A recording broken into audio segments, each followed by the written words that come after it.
have spun off in this country in 20 years. During good times, during bad times, this union cooperated with the company, and when we didn't, fight back. That's why we have to take the stance we stand now, take the stand we have. We have to fight for everything we get because the wealthy will never give us a damn inch. And that's how class war in America's been fought. The billionaires have done a masterful job at fighting this war, while anytime the workers stand up, the rich always cry about class warfare. All my life, there's been a one-sided class war going on, waged by the billionaire and corporate class against working families in this country. Their goal is to take everything and leave us with nothing. They take the wealth that we produce. They take our time, forcing us to work 7 days a week, 12 hours a day, or 2 to 3 jobs, and able to make them richer while we keep struggling. They take our communities.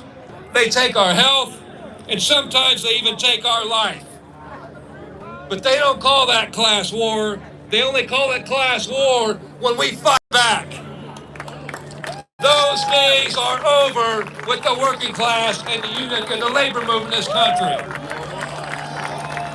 This Labor Day, we're uniting together proudly to declare that we're fed up and we're pissed off. And when they tell us to shut up and sit down, we're going to respond by standing up, speaking out, and taking action. Not just in the workplace, but in this election too. As you all know, we stand at a historic crossroads in this country. And it's clear, another Donald Trump in the White House will be a disaster for the working class. He represents the billionaire class and the corporate class. Donald Trump is a scab. He stands for everything we in labor stand against, and he will ruthlessly fight for a vision of America where the wealthy rule everyone and everything. There's a clear choice in this election, a clear choice for working class people. And it's really easy to look at. Look at one issue. Trump, he calls his boss, Elon Musk, who gives him $45 billion a month, the greatest cutter. They laugh about firing striking workers, while Kamala Harris and Tim Walz have stood on the picket line shoulder to shoulder with working class people. We know who's with us in this fight, and we know who's against us. And for us in the labor movement, what's at stake in November isn't just about the president. What we win or lose now will impact every single contract negotiation in the future, every single organizing campaign in the future, and it will determine whether we go backwards or forwards as a nation. That's right, we're not going back. Going back. We're not going back. We're not going back. We're not going back. We're not going back. We're not going back. So what's at stake is simple. Everything is at stake.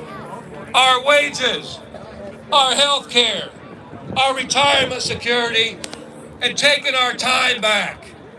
Those are the 4 core issues that we as a union are focused on, and those are the 4 core issues that unite all working class people against the billionaire class. And the billionaires' game is to divide and conquer the working class. They continue to divide us by race, by who we love. Even this manufactured border crisis. They want to put a face with the enemy of our misery because they don't want us looking where it belongs, on corporate greed. Too many members and too many working class people fall for that lie, and we got to speak the truth. And the truth is, we can win. As working class people, we're up against the most powerful forces in the world, and our mission is to take that power back. The deck's been stacked against us. It's been stacked against auto workers, against educators, against everyday working class people from everywhere. But we have something the billionaire class and corporate class will never have, and that's solidarity. We have the power to come together in a common cause to defeat the forces of corporate greed in the name of economic and social justice. That's how we win. They have the money, we have the votes when we stand together in solidarity. And there's one movement that lives and breathes solidarity, and that's the labor movement. It's why we're here today. At our best, we are the ones who unite the races across gender, across nationality. We unite across borders, across languages. At our best, we're the ones who organize in a common cause caused by the devastation of corporate greed.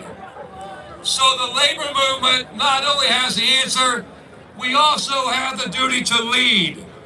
This is our generation's defining moment. Are you ready to stand up? I know you are, so let's get to it. Let's continue this fight and take our lives back. Happy Labor Day. Thank you.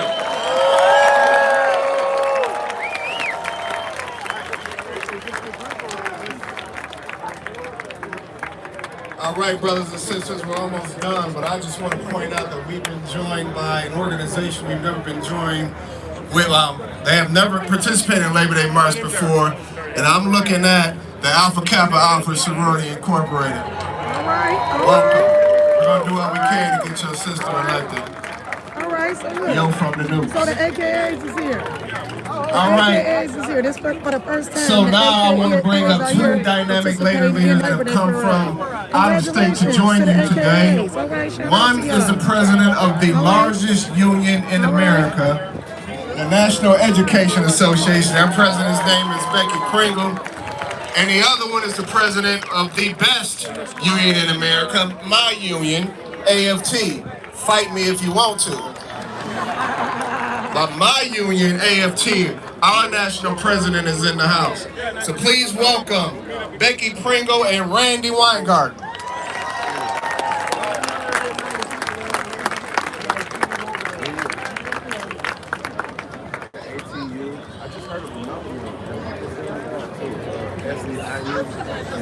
It's I think correction officer down in there. It's real. I'm like, she reads and stuff. She what? Probably gonna leave as their piece. Yeah. Of course, I do her. Good afternoon, Detroit! Can I just tell you that the view from up here is magnificent? I am Becky Pringle, an 8th grade science teacher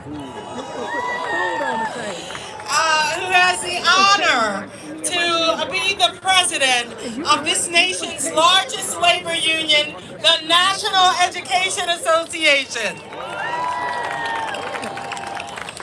Now I need to tell you